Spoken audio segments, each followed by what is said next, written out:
कुछ दिन पहले मैंने एक पत्रकार परिषद लेकर ये बताया था कि औरंगाबाद में ये जो लॉकडाउन का डिसीजन लिया गया है, हम उसका विरोध कर रहे हैं और उसकी वजह ये है कि इसके लिए लॉकडाउन इसलिए हमारे ऊपर थोपा गया है क्योंकि यहाँ पर हमने हमारी प्राथमिकताओं को ना समझते हुए हमने जिस तरह से हमारे मेडिकल इंफ्रास्ट्रक्चर को पिछले कई सालों से नज़रअंदाज किया है, कई सालों से नहीं कई दशकों से हमने नज़रअंदाज किया है और उसी का खामियाजा है कि आज हमको यहाँ पर कोरोना वायरस फैलते हुए भी, कोरोना के मरीज़ बढ़ते हुए भी आज हमारे पेशेंट्सों को दर दर भटकना पड़ रहा है। सरकारी अस्पतालों के अंदर बड़ी आसानी से ये कहा जा रहा है कि हमारे पास बेड्स नहीं है, आप प्राइवेट हॉस्पिटल में चले जाओ। हर कोई प्राइवेट हॉस्पिटल में जा नहीं सकता है और अगर सरकार ये कह रही है कि हमारे पास बेड्स नहीं है तो आप ये बताइएगा कि ये जवाब एक लोकतंत्र के अंदर जहाँ पर गरीब लोग सिर्फ सरकारी अस्पतालों के ऊपर निर्भर रहते हैं, वहाँ पे क्या वजह है कि पिछले एक साल से हमने हमारी मेडिकल सुविधाएं बढ़ाई नहीं है।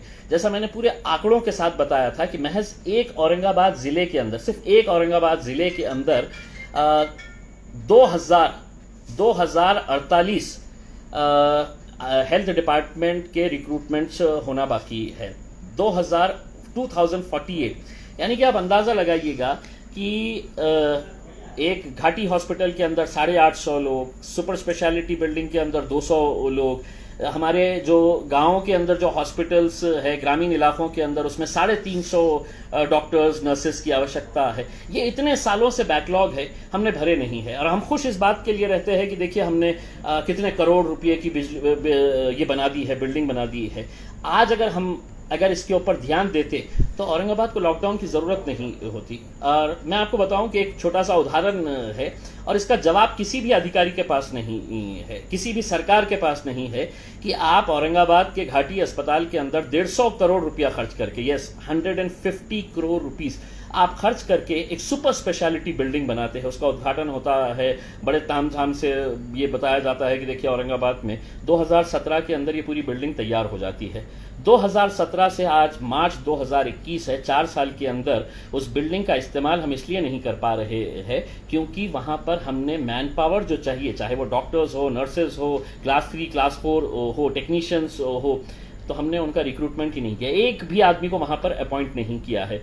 वैसे ही हालत सिविल हॉस्पिटल की है, वैसी ही हालत कैंसर हॉस्पिटल की है। यहाँ पर डॉक्टर्स ही नहीं है, मैन पावर ही नहीं है। हर एक का इंटरेस्ट बस यही है कि 100 करोड़ की, 50 करोड़ की, 200 करोड़ रुपए की बिल्डिंग बना दो करके। हम इसी मांग को लेकर हमने ये कहा कि नहीं, अब हमको सड़कों के ऊपर उतरने की जरूरत इसलिए आ रही है कि आप तो गरीबों को ये कह रहे हैं कि तुम अपने घर में बैठ जाओ, सारे शहर को, सारे जिले को कह रहे हैं तुम अपने घरों के अंदर बैठ जाओ। आखिर ये कब तक चला रहेगा? किसी न किसी को तो खड़े रहना पड़ेगा, किसी न किसी को तो ये आवाज उठानी पड़ेगी। और मैंने जब ये निर्णय लिया, मेरे पास कई सारे ऐसे छात्र आए जो आज एमपीएससी की एग्जाम देना चाह रहे हैं, एमपीएससी की पूरी तैयारी कर रहे हैं, उनका एक मेंटल फ्रेम ऑफ माइंड है और वो बच्चे आके अपनी परेशानी जब जाहिर किए कि साहब हमारा जो स्टडी सेंटर है उसको बंद कर देने के लिए बोला गया है, हम जहां पर मेस लगाते हैं वहां पर हमारे को अब खाना नहीं मिलेगा क्योंकि वो मेस भी बंद रहेगी, हम जाए तो जाए कहाँ? हम इतनी मेहनत करके इतने सालों से यहाँ पर तैयारी कर रहे हैं और आप ये कह जा रहा है कि लॉकडाउन कर दिया जाए।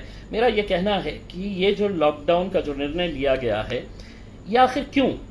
अगर आप अपना मेडिकल इंफ्रास्ट्रक्चर सही रखते, हॉस्पिटल्स हमारे पूरी तरह से इक्विप रखते तो हमको ये लॉकडाउन की जरूरत ही नहीं होती है। हमारे पास तो 1200-1500 केसेस निकल रहे हैं, पूना के अंदर 5000-6000 केसेस निकल रहे हैं। उसके बावजूद भी वहां पर अगर लॉकडाउन नहीं हो रहा है तो वहां के नेताओं ने अपना मेडिकल इंफ्रास्ट्रक्चर अच्छा किया है। हमारे पास ये दुर्भाग्य है, ये अफसोस है हमें कि हमारे पास पालक मंत्री शिवसेना के हैं, आरोग्य मंत्री जो है वो मराठवाड़ा से ताल्लुक रखते हैं, जालना से है, और दूसरे जो हमारे वैद्य शिक्षण मंत्री है वो लातूर से ताल्लुक रखते हैं, अमित देशमुख साहब, राजेश टोपे साहब। या इनकी जिम्मेदारी नहीं है, उनको मालूम नहीं है कि आज औरंगाबाद के अंदर क्या समस्याएं हैं? ये सभी को मालूम है लेकिन उनकी प्राथमिकता नहीं है, उनकी प्रायोरिटीज उन्हें मालूम नहीं है। इसीलिए उनको नींद से जगाने के लिए हमने ये तय किया है कि हम लोग रास्ते के ऊपर उतर आएंगे और इन लोगों को नींद से जगाएंगे कि ये लॉकडाउन करना सबसे आसान काम है किसी भी सरकार के लिए। अभी तो हम सुन रहे हैं कि मुख्यमंत्री साहब और आरोग्य मंत्री ने कहा कि हम पूरे महाराष्ट्र के अंदर लॉकडाउन लगाने का हम विचार कर रहे हैं करके। आप इसलिए कर रहे हैं क्योंकि आपकी जो नाकामियां है, और आपकी मतलब मैं सिर्फ अकेले किसी एक मुख्यमंत्री की बात नहीं कर रहा हूं, पिछले कई सालों से सरकारें किसी की भी रही हो, हर एक ने मेडिकल हमारी सुविधाएं जो है उसको नजरअंदाज किया है और उसी का खामियाजा आज आम लोगों को भुगतना पड़ रहा है। धन्ना सेठ इस मोर्चे के अंदर नहीं आने वाला है, वे बड़ा उद्योगपति इस मोर्चे के अंदर नहीं आने वाला है। वो लोग जिन्हें अपने पेट की फिक्र है, वो लोग जिन्हें ये चिंता सता रही है कि लॉकडाउन के दौरान मेरे घर का खाना मेरे परिवार को मैं क्या खिलाऊंगा, क्योंकि कई लोग ऐसे होते हैं जो रोज कमाते हैं और रोज खाते हैं, उनके बारे में किसी ने सोचा है? नहीं सोचा है। और मुख्यमंत्री साहब, सरकार कहती है कि अब हम लॉकडाउन कर देंगे। नहीं, ये लोकतंत्र है और लोकतंत्र के अंदर जनता की आवाज को भी आपको सुनना पड़ेगा।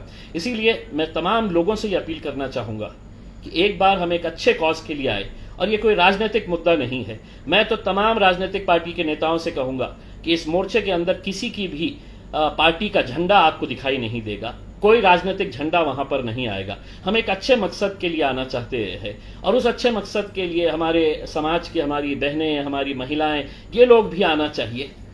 हमारे जितने भी लोग हैं जो दुकानदार है, ठेले वाले हैं, रिक्शे वाले हैं, दूसरे गाड़ियां चलाते हैं, ये सभी लोगों ने एक बार आना चाहिए।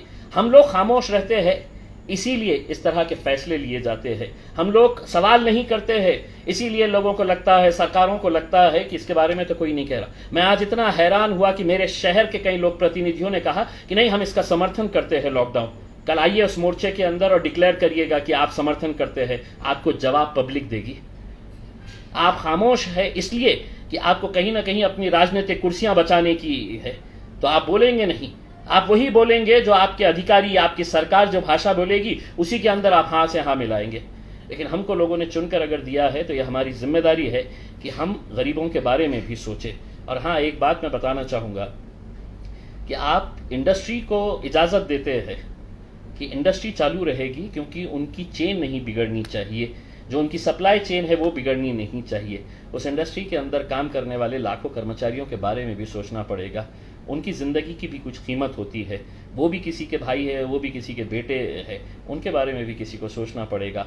इन लोगों के बारे में कोई सोच नहीं रहा है, इसलिए मजबूरन हमको रास्ते के ऊपर निकलना पड़ा। मैं औरंगाबाद की तमाम जनता से ये अपील करना चाहूँगा कि अपने राजनीतिक मतभेद जो भी रहेंगे उसको एक बार दरकिनार करके हम एक अच्छे मकसद के लिए एक बार एक प्लेटफॉर्म के ऊपर आए। सभी समाज के, सभी राजनीतिक पार्टियों के, सभी सोशल ऑर्गेनाइजेशंस के, वेलफेयर ऑर्गेनाइजेशंस के तमाम बच्चे, बूढ़े, महिलाएं एक बार आए और हम बताए सरकार को कि हमें क्या चाहिए करके।